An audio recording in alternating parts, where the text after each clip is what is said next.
Hello, আজকে আমরা একটি মাইক্রোকন্ট্রোলার আর ট্রেনিং কিট নিয়ে আলোচনা করব। যেখানে আমাদের প্রথমে হচ্ছে এখানে একটি পাওয়ার সাপ্লাই ইউনিটের প্রয়োজন হবে, যেখানে আমাদের মেন সেন্সর ইউনিট হচ্ছে পাওয়ার অন বাটন।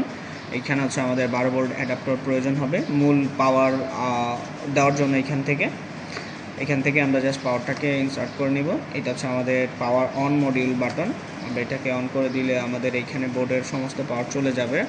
সো এইখানে আমাদের কিছু এক্সপান্ড আইও পোর্ট রয়েছে। এখানে আমাদের স্টেপার মোটর কানেকশন, এখানে আমাদের হচ্ছে 7 সেগমেন্ট ডিসপ্লে, আমাদের RS485, আমাদের হচ্ছে ইউএসবি কমিউনিকেশন, অ্যান্ড এখানে আমাদের আইএসপি যে 2 কমিউনিকেশনের পোর্টটি রয়েছে সেটি নিয়েও আমরা কাজ করব, যেটা দিয়ে আমরা প্রোগ্রামটি ফ্ল্যাশ করতে পারি। সো এটা অ্যাটাচ করার নিয়মটি হচ্ছে আমাদের যে এখানে একটা নচ পিন আছে সেটা আমাদের রিভার্স পোর্শনে থাকবে। ওকে, আমরা এটাতে কানেক্ট করে দিছি। সো এখন আমাদের সম্পূর্ণ কানেকশনটি শেষ। এখান থেকে আমাদের যে এক্সপানশন মডিউলগুলো আছে সেগুলো এখন আমরা হচ্ছে প্রোগ্রাম থ্রুতে কীভাবে অন অফ হয় এবং তার ওয়ার্কিং প্রিন্সিপালটুকু আমরা হচ্ছে লার্ন করতে পারবো।